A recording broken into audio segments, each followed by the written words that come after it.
الحمدللہ رب العالمین والعاقبۃ للمتقین والصلاۃ والسلام علی سید الانبیاء والمرسلین وعلی آلہ وصحبہ اجمعین۔ خوشبو اللہ کے نبی صلی اللہ علیہ وسلم کی سنت ہے، اور یہ تجارت یہ بھی اللہ کے نبی صلی اللہ علیہ وسلم کی سنت ہے۔ اگر کوئی خوشبو لگاتا ہے اور اس میں نیت کرتا ہے کہ میں ثواب کی امید رکھتا ہوں، انشاءاللہ خوشبو کا بھی کام آ جائے گا اور اس کے ساتھ ساتھ ثواب بھی اس کو دستیاب ہو جائیں گے۔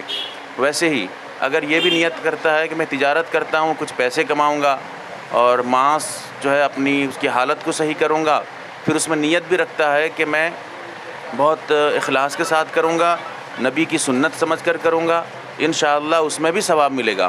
اور یہ آج کے ٹائم میں تجارت مسلمانوں کو کرنی چاہیے، کیونکہ تجارت کے بہت سے فوائد ہیں۔ سب سے بڑا فائدہ تو یہی ہے کہ اس میں ثواب ملے گا اور سنت ہے، اور اس سے بڑھ کر اگر آپ دیکھیں گے کوئی چیز نہیں ہو سکتی ہے۔ سنت اللہ کے نبی کا طریقہ، اس کے نیچے جو ہے اس کو مقصد یہ رکھنا چاہیے کہ ہم کچھ پیسے کمائیں گے، گھر چلائیں گے، اس سے بہت سے فائدہ ہوگا۔ ایک تو اگر آپ تجارت کریں گے، آپ کے پاس مال رہے گا، تبھی تو آپ غریبوں کو دیں گے۔ اگر آپ کے پاس کچھ ہی نہیں ہے تو آپ کہاں سے غریبوں کی مدد کریں گے؟ آپ کہاں سے اپنی حالت صحیح کریں گے؟ بچوں کو پڑھائیں گے، اچھا ایجوکیشن دلائیں گے، کہاں سے کریں گے؟ اگر آپ کی حالت صحیح ہوگی تبھی تو کریں گے۔ اور تجارت میں بے حد فائدہ ہے۔ میں خود اپنی تجارت کرتا ہوں، اسی لیے کوئی آنن فانن یا ہوائی بات نہیں کر رہا ہوں، بہت غور فکر کر کے کہہ رہا ہوں کہ تجارت میں جو برکات ہیں کسی اور چیز میں نہیں ہیں۔ مسلمان آج جو پستہ حال میں ہیں، نیچے ہیں، اس کی بڑی وجہ یہی ہے کہ تجارت نہیں کر رہے ہیں، تجارت کو چھوڑ دیے ہیں۔ اسی لیے تجارت کرنی چاہیے، اور جو بھی مسلمان تجارت کرتا ہے اس کو کئی چیزوں کا خیال بھی رکھنا چاہیے۔ جیسے ایک بڑا مشہور مقولہ ہے کہ دروغ روزی را بقاحت، فارسی کا جملہ ہے کہ جھوٹ روزی کو جو ہے کھا جاتا ہے، گھٹا دیتا ہے۔ تو اسی لیے جب آدمی تجارت کرے بہت سے اصول کو سمجھنا پڑے گا، جھوٹ نہیں بولنا پڑے گا۔ بہت سی جگہ ایسا ہوتا ہے کہ آدمی خریدا ہے 10 روپے میں، کہتا ہے میں خریدا ہوں 15 روپے میں، تم کو 20 روپے لگ جائے گا، جھوٹ بول دیا۔ اب جھوٹ بول کے اگر بیچ بھی دے گا تو یاد رکھیے کچھ پیسے کما لیا وقتی طور پر، لیکن حقیقت یہ ہے کہ وہ جو جھوٹ بولنا اس کی روزی کو کھا جائے گا، گھٹا دے گا، اس کا بزنس ڈاؤن ہو جائے گا۔ اسی لیے جھوٹ سب سے پہلی چیز تو یہ ہے کہ جھوٹ تجارت میں بالکل نہیں کرے۔ بہرکیف یہ کہنا چاہتا تھا کہ تجارت اس کی جو ہے ضرورت ہے مسلمانوں کو آج۔ اس کے علاوہ خوشبو، خود اللہ کے نبی صلی اللہ علیہ وسلم خوشبو کو بہت زیادہ پسند کرتے تھے۔ حدیث میں آتا ہے کہ اللہ کے نبی صلی اللہ علیہ وسلم خوشبو کا ایک ڈبہ رکھا کرتے تھے، اور بعض روایتوں میں ہے کہ اللہ کے نبی صلی اللہ علیہ وسلم کا پسینہ جو ہے، حضرت ام سلیم کے بارے میں آتا ہے کہ اللہ کے نبی سوئے ہوئے تھے، پسینے کو اکٹھا کر رہی تھیں۔ اللہ کے نبی صلی اللہ علیہ وسلم جاگ گئے، کہنے لگے کیا کر رہی ہوں؟ کہنے لگے کہ یا رسول اللہ، آپ کے بدن میں جو پسینہ ہے اس میں بھی خوشبو ہے۔ اور خوشبو کی جو فوائد ہیں، بہت سے فوائد، ایک تو ذہن کو خوش کر دیتا ہے، اور اندرونی اعتبار سے، باطنی اعتبار سے بھی جسم کو خوش کر دیتا ہے، اور ذہن کو بالکل صاف ستھرا کر دیتا ہے، کیونکہ جس کی فطرت جیسی ہوگی۔ کوئی آدمی گندگی کے ماحول کا رہنے والا ہے، بہت سی جگہ ایسا ہوتا ہے جب آپ خوشبو لگا کے جائیں گے، معلوم ہوگا لوگ کہیں گے کہ ارے کیا خوشبو لگائی ہو، ارے بہت بڑھیا خوشبو ہے، بہت تعریف کریں گے۔ بہت سی جگہ ایسے جائیں گے، پتہ چلے گا خوشبو لگائیں گے، کہیں گے ارے باہر نکلو، یہ سر چکرا رہا ہے، یہ ہو رہا ہے۔ یہ طبیعت کا فرق ہے، کسی کو کچھ پسند ہے، کسی کو کچھ پسند ہے۔ لیکن اگر خوشبو ہے تو اس کو ناپسندگی کا اظہار، جیسے حدیث میں آتا ہے 3 چیزیں جب کوئی دے تو اس کو منع نہ کرو۔ ایک ہے خوشبو، اس میں اگر خوشبو کوئی دے رہے ہیں تو منع نہ کرو۔ دوسرا ہے تکیہ۔ تکیہ کے بارے میں اس لیے میں کہہ رہا ہوں، تکیہ کے بارے میں بھی 2 باتیں ہیں۔ تکیہ کا محدثین نے 2 معنی لکھا ہے۔ ایک تو وہی تکیہ جو ٹیک لگا کر آرام کرتے ہیں، سر کے نیچے رکھتے ہیں، ایک معنی وہی بنتا ہے۔ اور دوسرا معنی ہدیہ کے بھی آتا ہے۔ جب کوئی ہدیہ دے، خوشی سے دے رہا ہے، ہدیہ آدمی کب دے گا؟ دل خراب کر کے دے گا؟ بھائی آپ مانگ کر لیں گے تبھی تو وہ دل خراب کرے گا، مانگ کے لے رہا ہے مجھ سے۔ جب آدمی خوشی سے دے رہا ہے، اس کا مطلب کچھ سمجھ رہا ہے، اچھا سمجھ رہا ہے، محبت کر رہا ہے، تبھی دے رہا ہے، تو اس کو منع نہیں کرو۔ بہت سی جگہ ایسا ہوتا ہے جب ہدیہ کوئی آدمی دے گا، منع کریں گے تو اس کا دل خراب ہو جاتا ہے، میں دے رہا تھا مولانا لیے نہیں، فلاں آدمی کو دے رہا تھا وہ لیے نہیں۔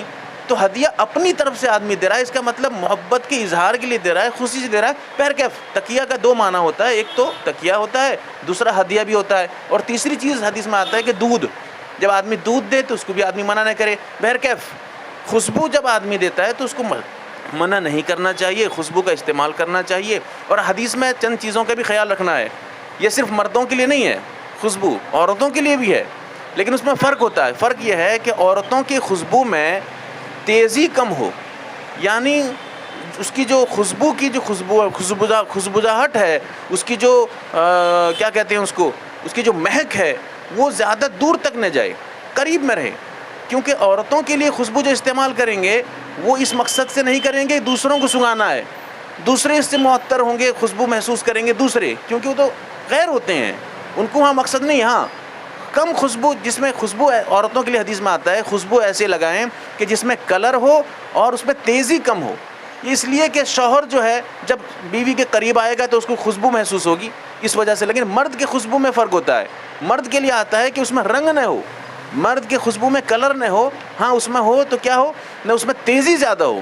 جیسے حدیث میں آتا ہے کہ اللہ کے نبی صلی اللہ علیہ وسلم کا جو پسینہ تھا وہ مشک سے، عنبر سے بھی زیادہ خوشبوتر تھا۔ بہرکیف یہ چند چیزوں کا خیال رکھنا چاہیے، تجارت میں خاص کر کے مسلمانوں کو آگے بڑھنی چاہیے، اس کے ساتھ ساتھ تجارت کے اصول کو مد نظر رکھنا چاہیے۔ جہاں تک میرا تجربہ، کسی کتاب میں تو پڑھا نہیں ہوں لیکن تجربہ جہاں تک میرا ہے کہ تجارت میں 3 چیزوں کا خیال کرنا نہایت ضروری ہے تجارت کو آگے بڑھانے کے لیے۔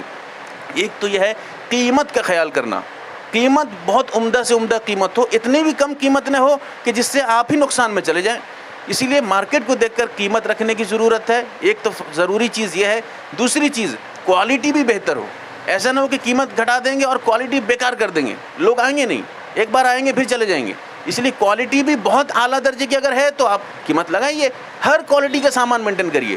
اسی لیے یہ کہنا چاہتا ہوں کہ ایک تو یہ ہے کہ تجارت میں آپ سب سے پہلی بات یہی ہے کہ قیمت بہتر رکھیں، اور دوسری چیز یہ ہے کہ قیمت کے ساتھ ساتھ کوالٹی بھی مینٹین کریں، اور تیسری چیز جو نہایت ضروری ہے کہ جو گاہک آ رہے ہیں وہ آپ کے ہاتھ سے کھسل نہ جائیں۔ جب آ رہے ہیں تو آپ ان کے ساتھ ایسا معاملہ کریں کہ دوبارہ آنے کے لیے مجبور ہو جائیں، ادب کے ساتھ۔ جیسے ہماری دکان پہ کوئی آتا ہے تو ہم لوگ اس کو جو ہے، بچوں سے میں کہہ کے رکھا ہوں کہ چھوٹا ہو یا بڑا، عمر میں جتنا بڑا ہو یا آپ سے چھوٹا درجے کا ہو، چھوٹا بچہ بھی آ جائے اس کو آپ تم سے بھی مت کرو کہ تم بیٹھو تم کھاؤ، تم مت کرو، آپ سے بولو۔ اور انگلش میں بولتے ہیں بچے ہمارے، سر آئیے، سر بیٹھیے، چھوٹا بچہ بھی کہتا ہے سر کیا کہہ رہے ہو، لیکن کہتا ہے لیکن اندر سے خوش ہو جاتا ہے۔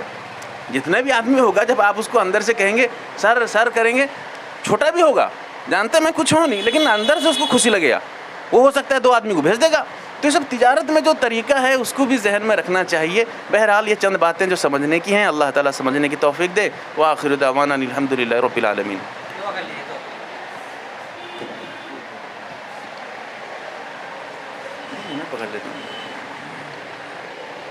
بسم اللہ الرحمن الرحیم۔ اللہم صلی علی محمد النبی الامی وعلی آلہ وصحبہ اجمعین۔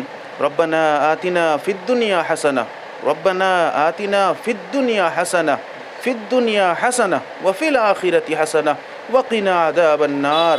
یا اللہ ہمارے گناہوں کو معاف کر دیجئے، یا اللہ خطاؤں کو درگزر کر دیجئے، یا اللہ صراط مستقیم پہ چلنے والا بنا دیجئے، یا اللہ حلال رزق میسر کر دیجئے، حرام روزی سے ہم تمام کو بچا لیجئے۔ یا اللہ جتنے بھی حرام روزی کے طریقے ہیں، جتنے بھی راستے ہیں، ان تمام راستوں کو ہمارے لیے بند کر دیجئے۔ یا اللہ رزق حلال میسر کر دیجئے۔ یا اللہ حرام رزق سے ایک ذرہ اس کا سایہ بھی ہمارے تک آنے مت دیجئے۔ یا اللہ تیرے حبیب سرکار دو عالم صلی اللہ علیہ وسلم کی سنت ہے تجارت کرنا۔ یا اللہ اس تجارت کو جو یہاں آغاز ہو رہا ہے، جس کا منعقد ابھی ہو رہا ہے، یا اللہ اس کا شروع کیا جا رہا ہے، تو خوب جانتا ہے۔ یا اللہ ہماری دلوں میں خلوص پیدا کر دیجئے، ہمارے دلوں میں للہیت پیدا کر دیجئے۔ یا اللہ یہ تجارت ہمارے لیے باعث جو ہے رحمت بنا دیجئے۔ یا اللہ اس میں برکات عطا فرما دیجئے، اس میں خیر عطا فرما دیجئے۔ یا اللہ اس کو رات دوگنی جو ہے دن دوگنی رات چوگنی، یا اللہ اس کو ترقی سے نواز دیجئے۔ یا اللہ اپنی رحمت خاص اس دکان میں یا اللہ نزولیت فرما دیجئے۔ یا اللہ اس میں بھلائی اور اس میں جو ہے برتری یا اللہ خوب سے خوب عنایت فرما دیجئے۔ یا اللہ جھوٹ سے بچا لیجئے۔ یا اللہ لوگوں کی دلوں کو پھیر دیجئے۔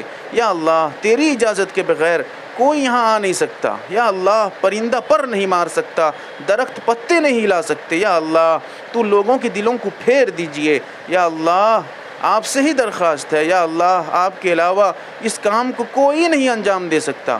یا اللہ لوگوں کے دلوں کو یہاں تک لانے کے لیے یا اللہ لوگوں کے دلوں میں یا اللہ باتیں داخل فرما دیجئے، یا اللہ ہماری محبت اور ہماری شفقتیں یا اللہ اس دکان سے یا اللہ جو بھی ہمارے لیے بہتر ہو سکتا ہے وہ سب کے سب عنایت فرما دیجئے، یا اللہ ہماری روزی میں خیر برکات عطا فرما دیجئے، یا اللہ اس میں یا اللہ اس تجارت کو شروع کرنے والے، اس میں شریک ہونے والے یا اللہ اس میں مدد کرنے والے جتنے بھی ہیں یا اللہ سب کی سب جتنے زندے مردے سب کی مغفرت فرما دیجئے، یا اللہ اس میں جو بھی شریک ہونے والے ہیں یا اللہ ان تمام کی پریشانیوں کو دور کر دیجئے، رکاوٹوں کو دور کر دیجئے، یا اللہ اس میں جو بلائیں مصیبتیں آفتیں یا اللہ حاسدوں کی حسد، اس کے علاوہ ظالموں کی ظلم جتنی بھی پریشانیاں ہیں تمام پریشانیوں کو یا اللہ دور فرما دیجئے، یا اللہ ان تمام پریشانیوں کو یا اللہ آسانیوں سے بدل دیجئے، یا اللہ ہم تمام سے راضی ہو جائیے،